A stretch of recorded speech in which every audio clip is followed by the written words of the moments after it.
Guys, how about that legit sunbeam? That is not a filter. I mean, can that stay? This is like a dream. When the universe wants to give you a beautiful rainbow sunbeam, well, you don't say no. I think we receive it. I don't know. I mean, I should probably adjust the camera. I need tape. Where's our set director, Bev? Guys, welcome to All the Best Days.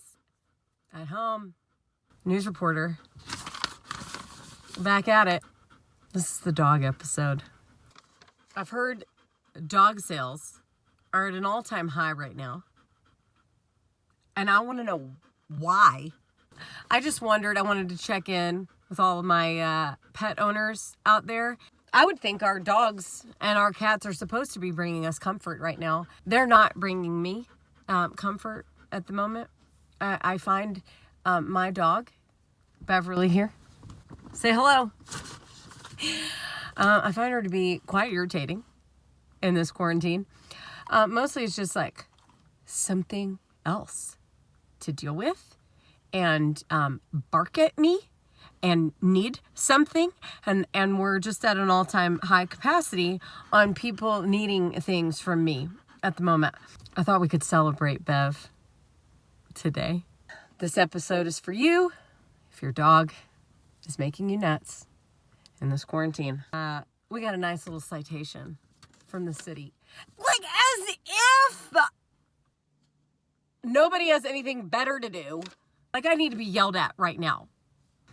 This is like me bringing the Nextdoor app to IGTV. We got a leash law violation. It's a violation and it's causing a neighborhood disturbance.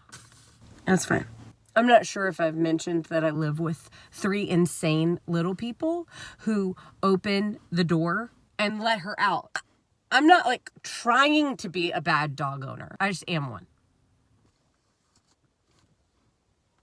I love how you're being so chill. Like that's your life. I looked up the definition of dog days. A period of stagnation or inactivity. It's our life. These are the dog days of quarantine.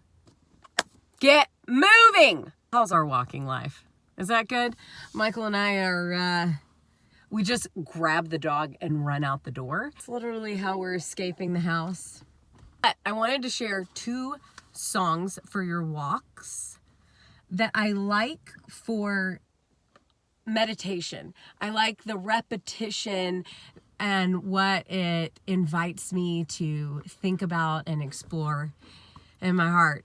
The first one is The Greatest Commandment by the Porter's Gate. The other one I have for you is Sleeping at Last, just released.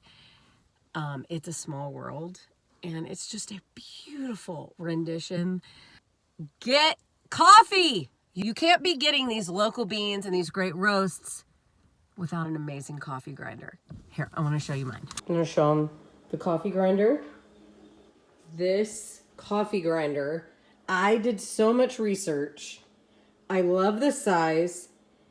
It's not cheap, but it holds basically the bag of coffee beans, and you can adjust it to do your French press, your pour over, you know, your drip coffee.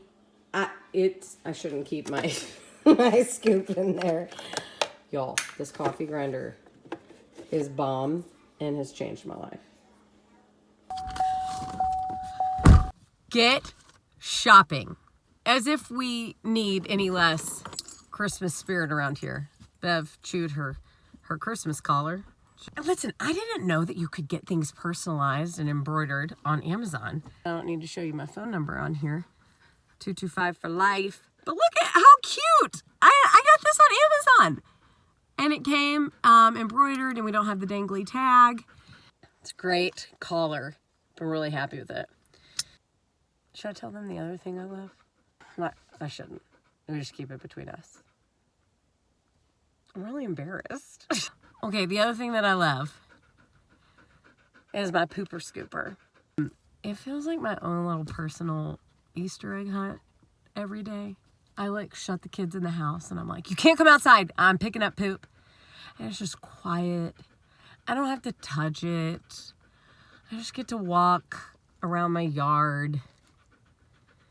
I feel like I'm vacuuming. Oh, that's embarrassing. Is that embarrassing for you?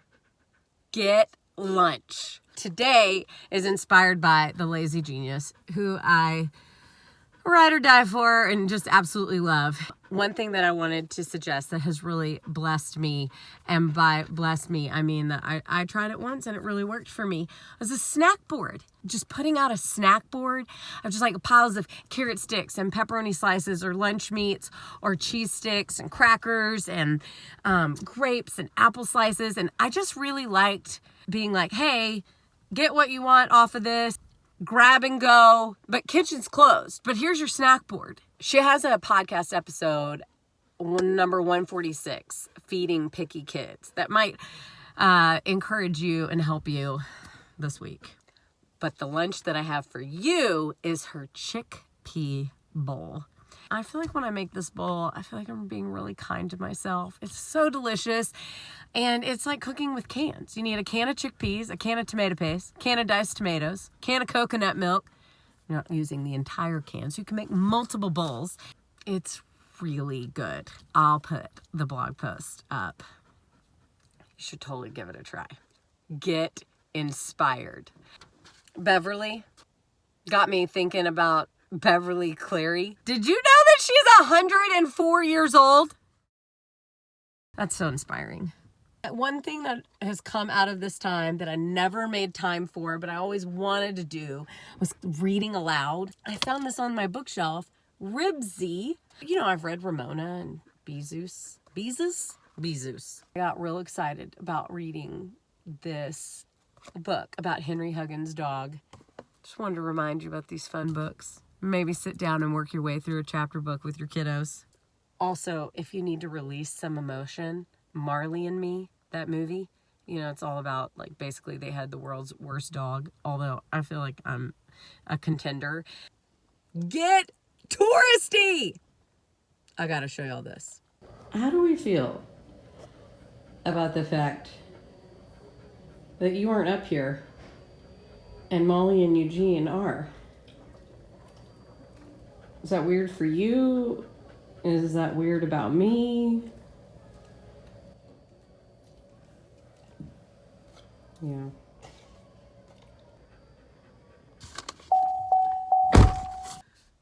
I don't know how we feel about that. I miss them. Get dinner! You know what I wanted to explore? The history of the doggy bag. It originated in the 1940s when we were in the middle of World War II. They were trying to be economical. We're trying to encourage people to feed their dogs with the leftover scraps. Just evolved from there. And I have here in 1968, Emily Post says, I do not approve of taking leftover food, such as pieces of meat, home from restaurants. Look at us now!